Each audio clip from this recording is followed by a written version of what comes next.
Canto 3, Satyavan and Savitri.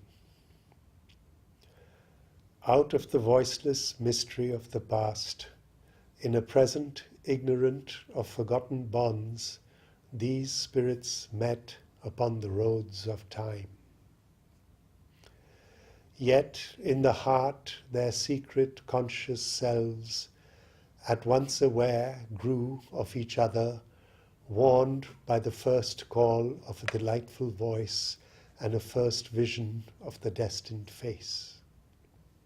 As when being cries to being from its depths behind the screen of the external sense and strives to find the heart-disclosing word, the passionate speech revealing the soul's need, but the mind's ignorance veils the inner sight.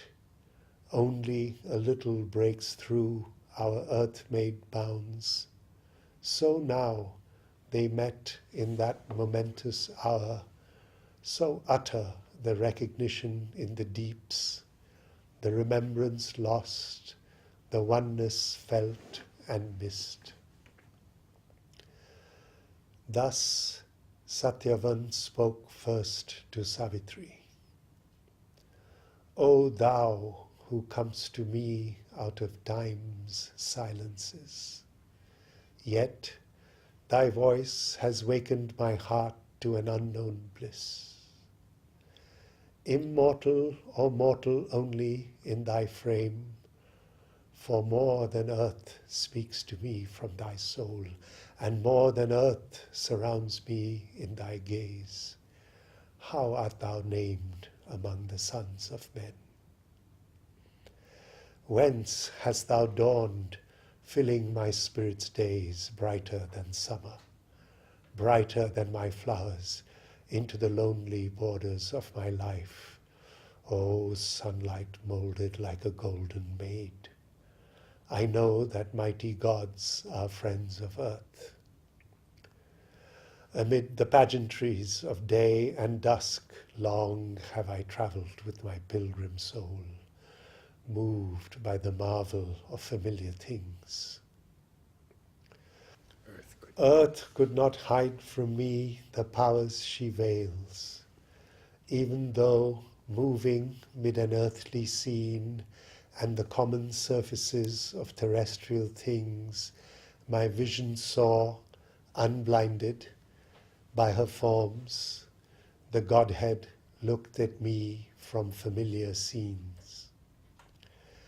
I witnessed the virgin bridals of the dawn behind the glowing curtains of the sky, or vying in joy with the bright morning's steps.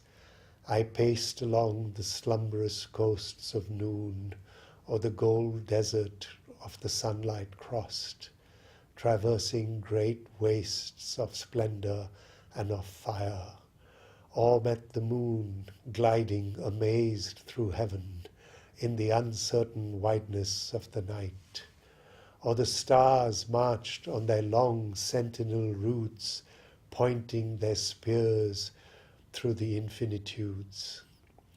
The day and dusk revealed to me hidden shapes. Figures have come to me from secret shores, and happy faces looked from ray and flame. I have heard strange voices cross the ether's waves. The centaur's wizard song has thrilled my ear. I have glimpsed the apsaras bathing in the pools. I have seen the wood nymphs peering through the leaves. The winds have shown to me their trampling lords. I have beheld the princes of the sun burning in thousand-pillared homes of light. So now my mind could dream and my heart fear that from some wonder couch beyond our air, risen in a wide morning of the gods, thou drovest thy horses from the thunderer's worlds. Although to heaven thy beauty seems allied, much rather would my thoughts rejoice to know that mortal sweetness smiles between thy lids, and thy heart can beat beneath the human gaze, and thy aureate bosom quiver with a look, and its tumult answer to an earth-born voice. If our time-vexed affections thou canst feel, earth's ease of simple things can satisfy. If thy glance can dwell content on earthly soil, and this celestial summary of delight, thy golden body, dally with fatigue oppressing with its grace our terrain, while the frail, sweet passing taste of earthly food delays thee, and the torrent's leaping wine descend, let thy journey cease. Come down to us. Close is my father's creepered hermitage, screened by the tall ranks of these silent kings, sung to by voices of the hue-robed choirs, whose chants repeat, transcribed in music's notes, the passionate coloured lettering of the boughs, and fill the hours with their melodious cry. Amid the welcome hum of many bees invade our honeyed kingdom of the woods, there let me lead thee into an opulent life. Bare, simple is the sylvan hermit life, yet is it clad with the jewelry of earth. Wild winds run, visitors midst the swaying tops, through the calm days heaven's sentinels of peace, couched on a purple robe of sky above, look down on a rich secrecy and hush, and the chambered nuptial waters chant within. Enormous whispering, many-formed, around high forest gods have taken in their arms the human hour, a guest of their centuried pomps. Apparelled are the morns in gold and green, sunlight and shadow tapestry the walls to make a resting chamber fit for thee. A while she paused, as if hearing still his voice, unwilling to break the charm, then slowly spoke. Musing, she answered, I am Savitri, Princess of Madra. Who art thou? What name musical on earth expresses thee to men? What trunk of kings, watered by fortunate streams, has flowered at last upon one happy branch? Why is thy dwelling in the pathless wood, far from the deeds thy glorious youth demands, haunt of the anchorites and earth's wilder broods, where only with thy witness self thou roam'st in nature's green, unhuman loneliness, surrounded by enormous silences and the blind murmur of primeval calms? And Satyavan replied to Savitri, in days when yet his sight looked clear on life, King Dyumatsena once, the Shalva, reigned through all the tract which from behind these tops, passing its days of emerald delight in trusting converse with the traveller winds, turns, looking back towards the southern heavens, and leans its flank upon the musing hills. But equal, fate removed her covering hand. A living night enclosed the strong man's paths. Heaven's brilliant gods recalled their careless gifts, took from blank eyes their glad and helping ray, and led the uncertain goddess from his side. Outcast from the empire of the outer light, Lost to the comradeship of seeing men, he sojourns in two solitudes, within and in the solemn rustle of the woods. Son of that king, I, Satyavan, have lived contented. For not yet of thee aware, in my high-peopled loneliness of spirit, and this huge vital murmur kin to me, nursed by the vastness, pupil of solitude. Great nature came to her recovered child. I reigned in a kingdom of a nobler kind than men can build upon dull matter's soil. I met the frankness of the primal earth. I enjoyed the intimacy of infant God. In the great tapestried chambers of her state, free in her boundless palace I have dwelt, indulged by the warm mother of us all, reared with my natural brothers in her house.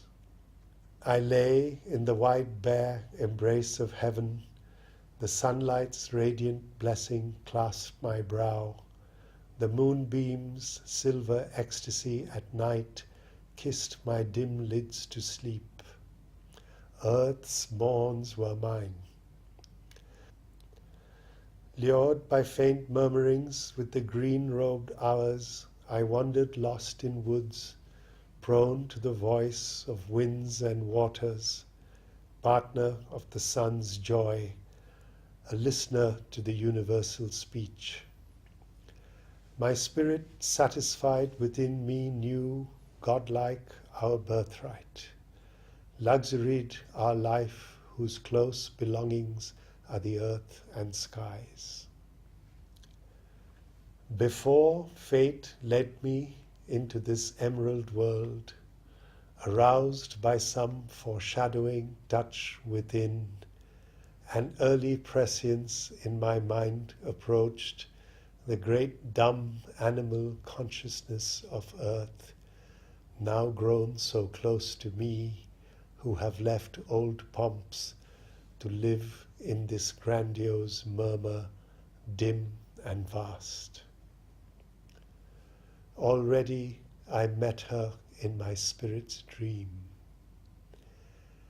As if to a deeper country of the soul, transposing the vivid imagery of earth, through an inner seeing and sense, awakening came. A vision spell pursued my boyhood's hours. All things the eye had caught in colored lines were seen anew through the interpreting mind, and in the shape it sought to seize the soul. An early child God took my hand that held, moved, guided by the seeking of his touch, bright forms and hues which fled across his sight. Limned upon page and stone, they spoke to men. High beauty's visitants my intimates were. The neighing pride of rapid life that roams wind-maned through our pastures, on my seeing mood cast shapes of swiftness. Trooping spotted deer against the vesper sky became a song of evening to the silence of my soul. I caught for some eternal eye the sudden kingfisher flashing to a darkling pool, a slow swan silvering the azure lake, a shape of magic whiteness, sailed through dream, leaves trembling with the passion of the wind, pranked butterflies, the conscious flowers of air, and wandering wings in blue infinity lived on the tablets of my inner sight. Mountains and trees stood there like thoughts from God. The brilliant long bills in their vivid dress, the peacock scattering on the breeze his moons, painted my memory like a frescoed wall. I carved my vision out of wood and stone. I caught the echoes of a word supreme and metered the rhythm beats of infinity and listened through music for the eternal voice. I felt a covert touch. I heard a call, but could not clasp the body of my God or hold between my hands the world mother's feet. In men I met strange portions of a self that sought for fragments and in fragments lived. Each lived in himself and for himself alone, and with the rest joined only fleeting ties. Each passioned over his surface joy and grief, nor saw the eternal in his secret house. I conversed with nature, mused with the changeless stars, God's watchfires burning in the ignorant night, and saw upon her mighty visage fall a ray prophetic of the eternal sun. I sat with the forest sages in their trance. There poured awakening streams of diamond light. I glimpsed the presence of the One in all. But still there lacked the last transcendent power, and matter still slept empty of its Lord. The spirit was saved, the body lost and mute lived still with death and ancient ignorance. The inconscient was its base, the void its fate. But thou hast come, and all will surely change. I shall feel the world mother in thy golden limbs, and hear her wisdom in thy sacred voice. The child of the void shall be reborn in God. My matter shall evade the inconscient's trance. My body, like my spirit, shall be free. It shall escape from death and ignorance. And Savitri, musing still, replied to him, Speak more to me, speak more, O Satyavan. Speak of thyself and all thou art within. I would know thee as if we had ever lived together in the chamber of our souls. Speak till a light shall come into my heart, and my moved mortal mind shall understand what all the deathless being in me feels. It knows that thou art he my spirit has sought, amidst earth's thronging visages and forms across the golden spaces of my life. And Satyavan, like a replying harp to the insistent calling of a flute, answered her questioning and let stream to her his heart in many-colored waves of speech. O golden princess, perfect Savitri, more I would tell than failing words can speak of all thou hast meant to me unknown, all that the lightning flash of love reveals in one great hour of the unveiling gods. Even a brief nearness has reshaped my life. For now I know that all I lived and was moved towards this moment of my heart's rebirth. I look back on the meaning of myself, a soul made ready on earth's soil for thee. Once were my days like days of other men. To think and act was all, to enjoy and breathe. This was the width and height of mortal hope. Yet there came glimpses of a deeper self that lives behind life and makes her act its scene. A truth was felt that screened its shape from mind, a greatness working towards a hidden end, and vaguely through the forms of earth there looked something that life is not and yet must be. I groped for the mystery with the lantern thought. Its glimmerings lighted with the abstract word a half-visible ground, and travelling yard by yard, it mapped a system of the self and God. It could not live the truth it spoke and taught. I turned to seize its form in visible things, hoping to fix its rule by mortal mind, imposed a narrow structure of world law upon the freedom of the infinite. A hard, firm skeleton of outward truth, a mental scheme of a mechanic power. This light showed more the darkness unsearched. It made the original secrecy more occult.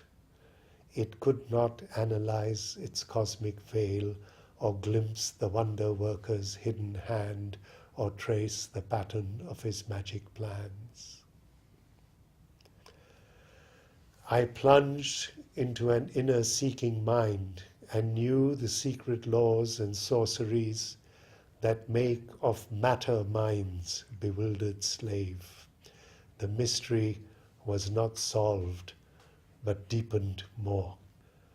I strove to find its hints through beauty and art, but form cannot unveil the indwelling power, only it throws its symbols at our hearts. It evoked a mood of self, invoked a sign of all the brooding glory hidden in sense. I lived in the ray, but faced not to the sun. I looked upon the world and missed the self. And when I found the self, I lost the world. My other selves I lost, and the body of God, the link of the finite with the infinite, the bridge between the appearance and the truth, the mystic aim for which the world was made, the human sense of immortality. But now the gold link comes to me with thy feet, and his gold sun has shone on me from thy face. For now another realm draws near with thee, and now diviner voices fill my ear. A strange new world swims to me in thy gaze, approaching like a star from unknown heavens. A cry of spheres comes with thee, and a song of flaming gods. I draw a wealthier breath, and in a fiery march of moments move. My mind transfigures to a rapturous seer. A foam leap travelling from the waves of bliss has changed my heart and changed the earth around. All with thy coming fills. Air, soil and stream wear bridal raiment to be fit of thee, and sunlight grows a shadow of thy hue because of change within me by thy look. A foam leap travelling from the waves of bliss has changed my heart and changed the earth around. All with thy coming fills. Air, soil and stream wear bridal raiment to be fit for thee, and sunlight grows a shadow of thy hue because of change within me by thy look. Come nearer to me from thy car of light on this green sward, disdaining not our soil. For here are secret spaces made for thee, whose caves of emerald long to screen thy form. Wilt thou not make this mortal bliss thy sphere? Descend, O happiness, with thy moon gold feet, enrich earth's floors upon whose sleep we lie. O my bright beauty's princess Savitri, by my delight and thy own joy compelled, enter my life, thy chamber and thy shrine. In the great quietness where spirits meet, led by my hushed desire into my woods, let the dim rustling arches over thee lean. One with the breath of things eternal live, thy heart beats near to mine, till there shall leap enchanted from the fragrance of the flowers a moment which all murmurs shall recall, and every bird remember in its cry. Allured to her lashes by his passionate words, her fathomless soul looked out at him from her eyes. Passing her lips in liquid sounds, it spoke. This word alone she uttered and said all. O Satyavan, I have heard thee and I know. I know that thou and only thou art he.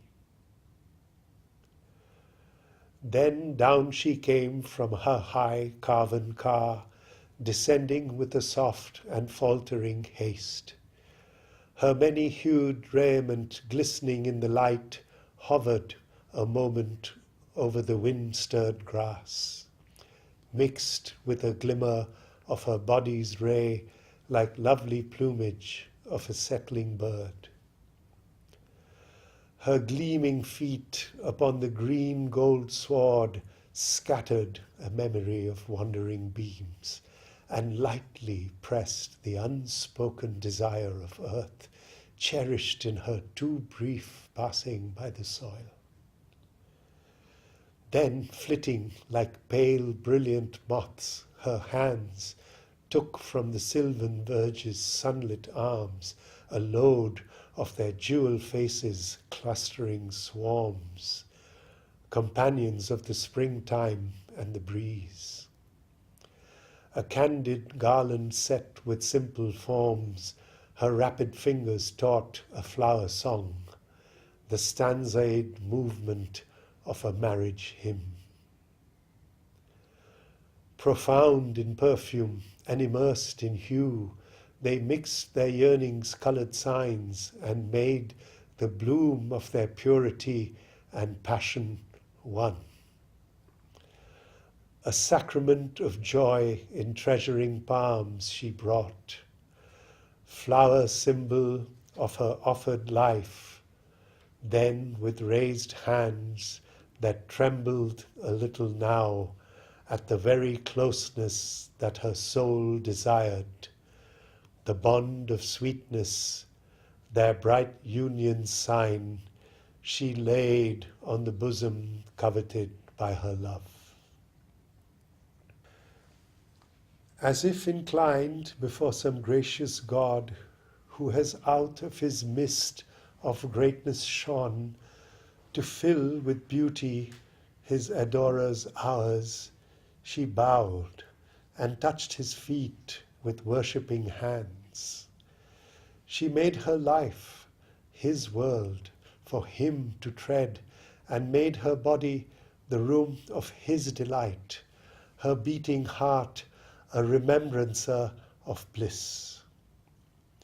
He bent to her and took into his own their married yearning joined like folded hopes, as if a whole rich world suddenly possessed, wedded to all he had been, became himself. An inexhaustible joy made his alone. He gathered all Savitri into his clasp. Around her his embrace became the sign of a locked closeness through slow, intimate years, a first sweet summary of delight to come, one brevity intense of all long life. In a wide moment of two souls that meet, she felt her being flow into him as in waves a river pours into a mighty sea. As when a soul is merging into God, to live in him forever and know his joy, her consciousness grew aware of him alone, and all her separate self was lost in his. As a starry heaven encircles happy earth, he shut her into himself in a circle of bliss, and shut the world into himself and her. A boundless isolation made them one. He was aware of her enveloping him, and let her penetrate his very soul, as if a world by the world's spirit filled, as the mortal wakes into eternity, as the finite opens to the infinite. Thus were they in each other lost a while. Then, drawing back from their long ecstasy's trance, came into a new self and a new world.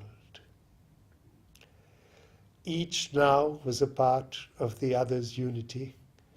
The world was but their twin self-finding scene, or their own wedded being's vaster frame. On the high, glowing cupola of the day, fate tied a knot with morning's halo threads, while by the ministry of an auspice hour, heart-bound before the sun, their marriage fire, the wedding of the eternal Lord and Spouse, took place again on earth in human forms.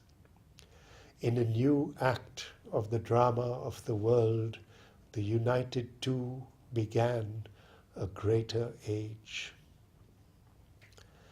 In the silence and murmur of that emerald world, and the mutter of the priest wind's sacred verse, amid the choral whispering of the leaves, love's twain had joined together and grew one. The natural miracle was wrought once more. In the immutable ideal world, one human moment was eternal made. Then, down the narrow path where their lives had met, he led and showed to her her future world, love's refuge and corner of happy solitude. At the path's end, through a green cleft in the trees, she saw a clustering line of hermit roofs, and looked now first on her heart's future home, the thatch that covered the life of Satyavan. Adorned with creepers and red climbing flowers, it seemed a sylvan beauty in her dreams, slumbering with brown body and tumbled hair in her chamber inviolate of emerald peace. Around it stretched the forest's anchorite mood, lost in the depths of its own solitude. Then, moved by the deep joy she could not speak, a little depth of it quivering in her words, her happy voice cried out to Satyavan. My heart will stay here on this forest verge and close to this thatched roof while I am far. Now of more wandering it has no need. But I must haste back to my father's house, which soon will lose one loved, accustomed tread, and listen in vain for a once cherished voice. For soon I shall return, nor ever again one nest must sever its recovered bliss, or fate sunder our lives while life is ours. Once more she mounted on the carven car, and under the ardour of a fiery noon, less bright than the splendour of her thoughts and dreams, she sped, swift-reined, swift-hearted, but still saw in still lucidities of sight's inner world, through the cool-scented woods' luxurious gloom, on shadowy paths between great rugged trunks, pace towards a tranquil clearing, Satyavan. A nave of trees enshrined the hermit thatch, the new deep covert of her felicity, preferred to heaven, her soul's temple and home. This now remained with her, her heart's constant scene. End of Canto 3.